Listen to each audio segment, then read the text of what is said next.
Welcome back, guys, to the build on the new Pilot RC 1/8 scale F-16. So in this episode we're going to cover the components that's going to be going into this jet now that we have completed the fuel plumbing and the turbine installation. So beginning with the power management to all of our servos, I am going to be installing the Powerbox Pioneer along with the gyro sat. For the receivers, we're going to go with dual receivers for redundancy, so they're going to be the Powerbox PVR26D receivers. And then for redundancy to the power, we're going to be using the AR Power 3200 milliamp lithium ion 2 cells. Now the jet does come with the Pilot RC Retract controller along with the built-in gear sequencer and then the brake controller to your brakes. Although I'm not going to be installing the Pilot RC brake controller, we are going to be installing the Assan AG68 brake gyro along with the nose steering. And then we still have a few more components for the turbine installation, such as the ECU and the GSU that's going to remain in the jet for this build. So I already went ahead and removed the component tray and the battery tray for the jet, just so that I can kind of get an idea of how I want the components to be laid out. So let's go ahead and get started with the second half of this build. Alright, so I wanted to give you guys a closer look at what it looks like under the component tray now that I've removed it. So see how we got the fuel plumbing pretty much installed. I did put a rubber grommet right there, and I just pretty much high soldered it in place to protect the 4mm fuel line from rubbing up against the fiberglass, so we don't end up having a hole and creating air bubbles going to the turbine. Some of the servo leads I've already went ahead and started pre-labeling them. What I'm thinking of doing is installing the ECU directly below the component tray, just so that I have the fuel pump connection going directly to the fuel pump directly under the UAT, and then the ECU connection will just basically plug in from there. And then obviously the component tray is going to sit right on top. So I haven't quite figured out how I want the tray to look like. I'm going to kind of position everything on the tray to see how it looks, and if I like it for the installation, then I'll go with that. So I'm going to go ahead and start with just cleaning up some of these wires and zip tying some of it, and putting some zip tie mounts to the bottom of the fuselage so that under the tray it looks nice and neat. So if I ever need to service this jet in the future, I don't have a bird's nest of wires to deal with to do any kind of servicing to the jet. So I'm going to go ahead and get started with that, and I'll see you guys in a little bit. Alright guys, so this is the current status of the build. So currently we have the Pilot RC Retract controller installed below where the component tray would be located, and then we have the ECU right there next to the UAT. Now the original plan was to install the ECU in this location where the Retract controller is now installed. Problem that I ran into is that the cable that goes to the turbine was just not long enough, and I think that it wasn't necessary for me to cut the wires and create an extension just to make it work. So I decided to just install the ECU in that spot, and then the Retract controller below the component tray. Now I've done this in the past where I've installed the Retract controller boards below deck just so I can create some space in the component tray, and it worked out for this build as well.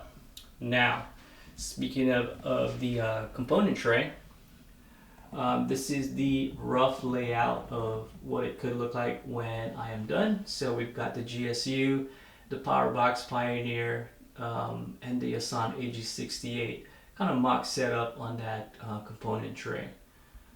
And then Right above it, that's our battery tray where we have our 2 receiver packs, and then that little empty space right there to the left is going to be where the ECU is going to be located. All right, so I'm going to go ahead and finalize the wiring, clean it up a little bit more, and then install the component tray. I'll see you guys in a little bit. Alright guys, so here we got the Pilot RC Retract and gear door sequencer.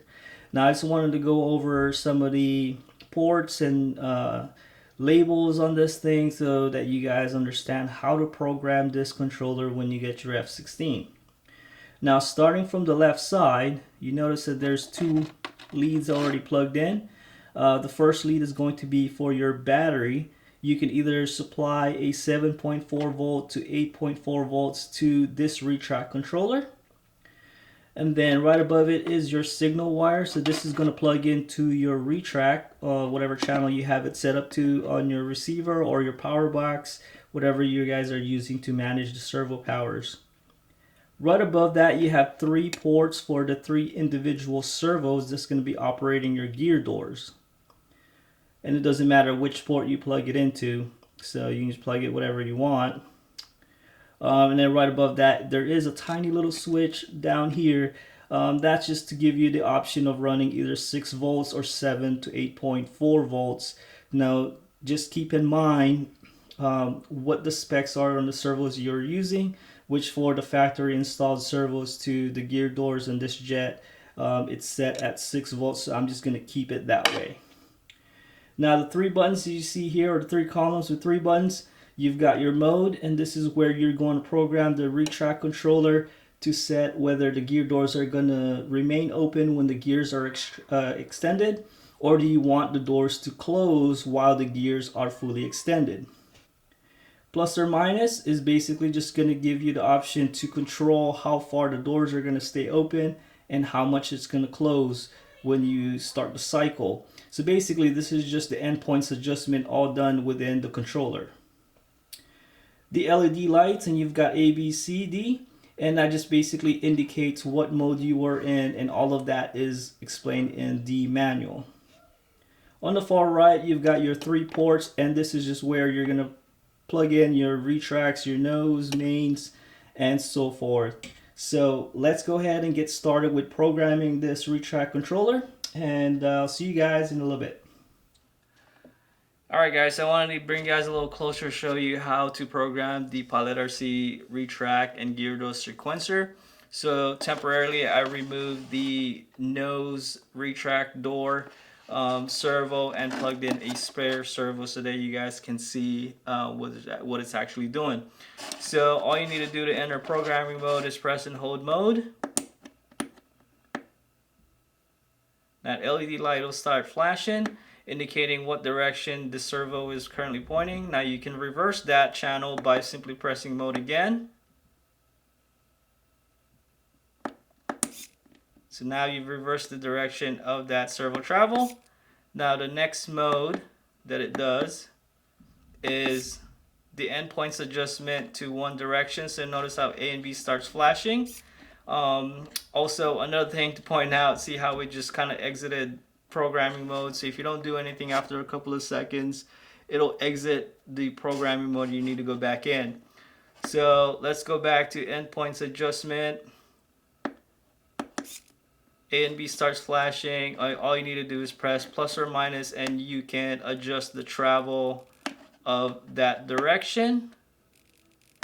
And if you hit mode again, now you can adjust the other endpoints of that servo travel until you're satisfied with how the door closes. Now the last mode is going to be whether you want the gear doors to remain open when the retracts are extended, or do you want the doors to close after the cycle. Now C is going to be the option where the gear doors are going to remain open with the gears extended, and then D would be the gear doors will close when the retracts are fully extended. Now for this model we need the doors to remain open when the gears are down, so we're going to make sure that option C on the last adjustment is selected. So we're going to cycle through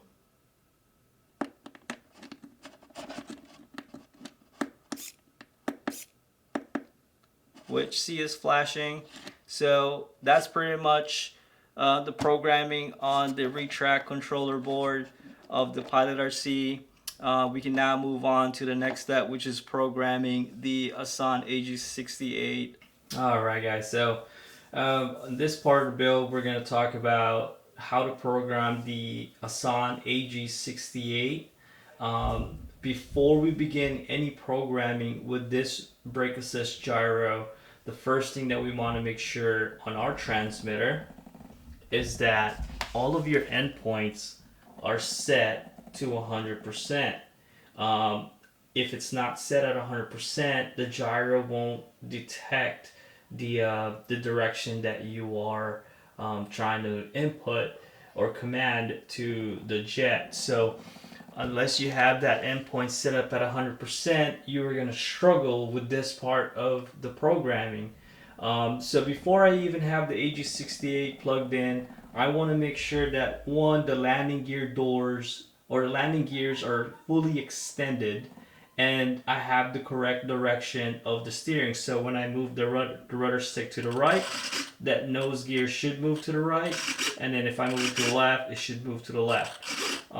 So that way you don't have any issues when you do the programming where you have to backtrack now to try to reverse the channel. So at this point, I'm going to go ahead and plug in all the necessary leads to the AG68. Now, since I am using the Pilot RC Retract controller, I'm not going to be plugging in the retracts to the AG68, and we're solely going to use this brake assist gyro for just the nose steering and the brakes. So we're not going to plug in the retracts or the doors to this gyro. So I'm going to go ahead and get everything plugged in and set up, and then we'll go over how to program the AG68. Alright guys, so I wanted to bring you guys a little closer so you guys can see how the AG68 setup looks like. So right now on the Pioneer, I have my nose steering on channel 10. And on that nose steering channel, it's going to plug into your rudder in on the Assan AG68. And then on the steering servo side is where you're going to plug in the servo to your nose steering. On the right side, you have 2 ports for your brakes. And then above that, you have 3 ports for your landing gears. But since we are not using that feature on this brake assist gyro, we're going to bypass that and just program the nose steering. So I'm going to go ahead and power on the jet. So that way we can get the AG68 to initialize. That way you guys can see the lights. I'm going to tilt it a little bit. Hopefully you guys can see. And then we're going to zoom out just a little bit so you can see the landing gear doors or the nose steering. Alright, so I'm going to go ahead and power on the Pioneer now. And then once the red and blue LED light starts illuminating, all I'm going to do is move the rudder stick left and right, about 5 to 10 times, and then hold it to the left. And then hopefully that initializes the calibration and get this thing programmed. So I'm going to go ahead and power on now.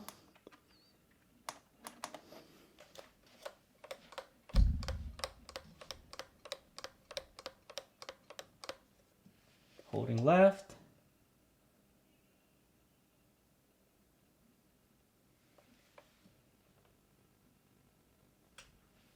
Alright, so now we got our steady blue light. I got steering to the left, steering to the right. Now let's see if it'll actually autocorrect the nose steering. So I'm going to tilt this up. So we're going to simulate that the nose of the jet is veering to the left. So we should expect that nose wheel to point to the right, which it did. Alright, we're going to simulate the nose veering to the right. So we should expect the nose to veer to or steer to the left, which it did. So now we know that the nose steering gyro is working. We are now done with the programming of the Assan AG68. Alright guys, so we pretty much are done with the programming of the landing gear on the Pilot RC F-16. So I'm just going to go ahead and cycle the landing gear so you guys can see how the sequencing on the doors work. So landing gear is coming up. Gyro. 5, 4, 3, 2, 1,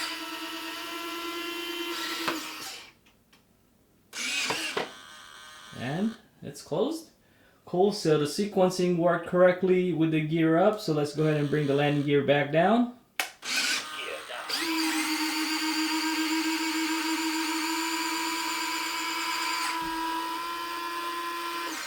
And now looks great. Everything's working properly, so we can move on to installing the component tray in the F-16. So I'll see you guys for that.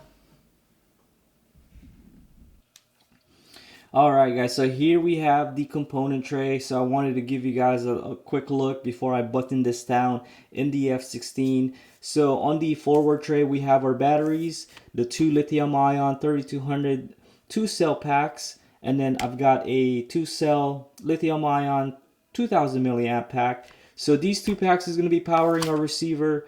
The single pack down here is going to be powering the retracts and the brakes. And then for the turbine ECU, I am using the Gens Ace 3S 3300 milliamp LiPo.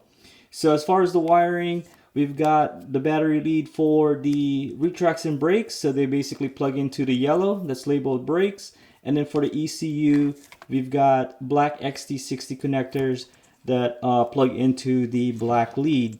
And then these two MPXs go straight to the power box Pioneer. Now, as far as the wiring for the retracts, I just basically built a parallel lead here. So one lead is going to go to the retracts, and then one lead is going to go to the brakes, and they'll just be supplied directly from that single pack. And then this lead is just going to plug in directly to the turbine ECU. And then for the component tray, we've got our AG68 for the nose and brake assist, our data terminal, also known as your GSU for the turbine, and then the power box Pioneer that's going to manage all of my servo power. So let's go ahead and put this into the F-16 and get it all buttoned down, and I'll see you guys in a little bit. Alright guys, so here we got the component tray on the F-16.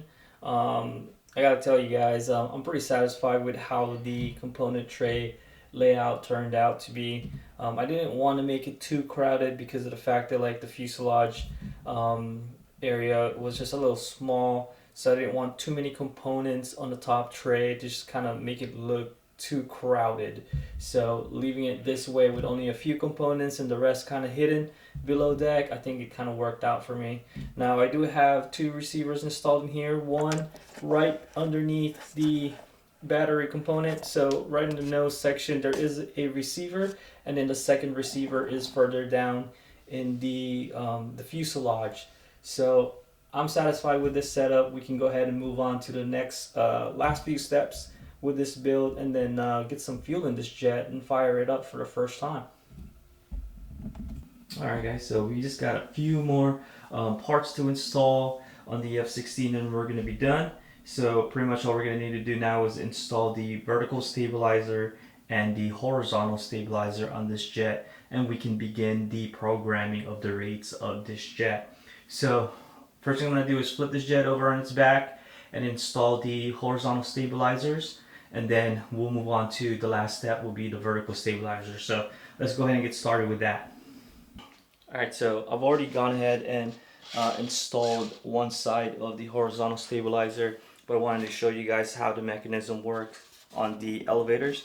So basically, the rotation rod slides into place here, and then you are going to catch the other end with the aluminum control arm. It's basically squared to fit the end of the rotation pin, and then you're going to have a 2.5 millimeter screw or bolt that basically recesses inside of the rotation pin and locks it in place.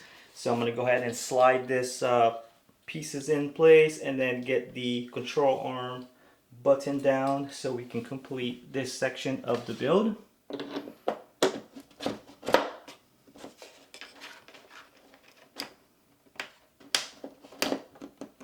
Alright, looks locked in place. I'm just going to tighten this down. And now be careful with tightening this bolt down, because it is a stainless steel bolt and your control arm is aluminum, so you don't want to ruin the threads. Alright, and then the next thing we're going to install is the control arm. So you do have a bolt on the back end of this. Alright, slide that in place for now.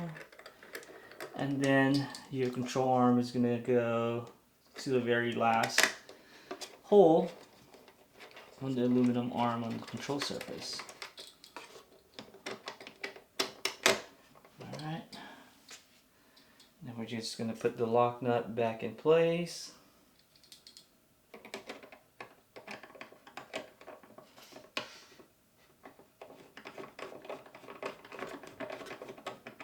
And tighten it down.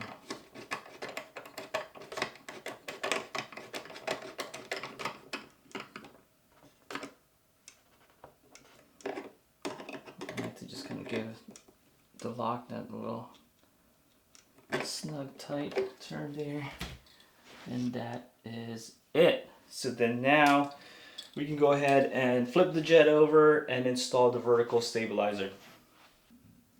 Alright guys, so the last piece we're going to install on the F-16 is going to be the vertical stabilizer.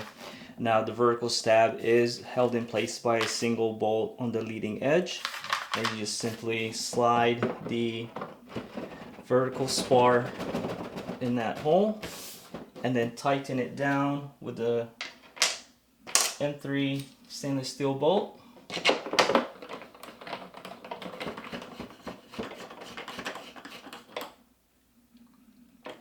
And that is it. So just a little quick build tip that I wanted to share with you guys. Let me go ahead and remove this hatch really quick. So even though we've got the vertical stab fastened down, sometimes when you have a control surface that is bolted down or clamped down by a single clamping system on the leading edge, you're still able to separate the control surfaces.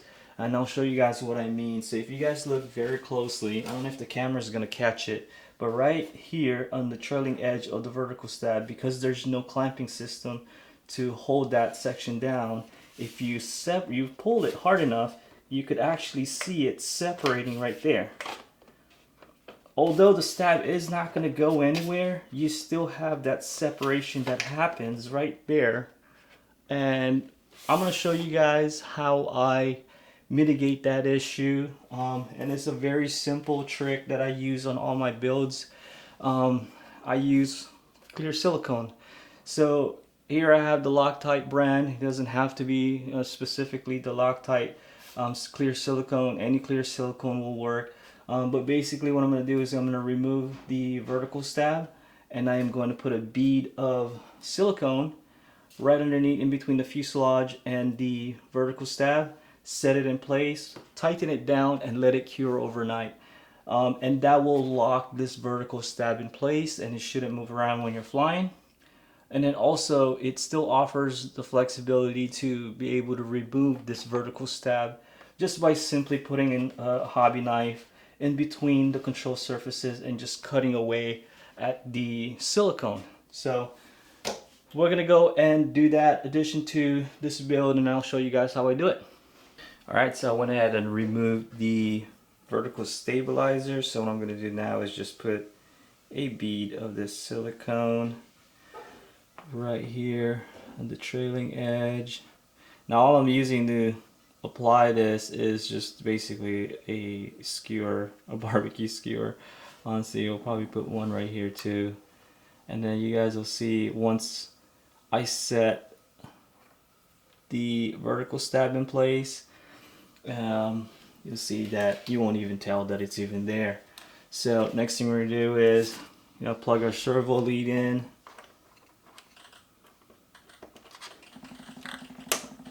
Alright, so that's locked in place. I'm gonna check to make sure that it's actually functioning, because the servo is installed inside the vertical stab. So last thing you want to do is have to cut it, a little building, or cut the silicone. Alright, making sure servo leads are not going to bind on anything. And we're going to set that in place. Alright, now let's tighten down this M3 bolt.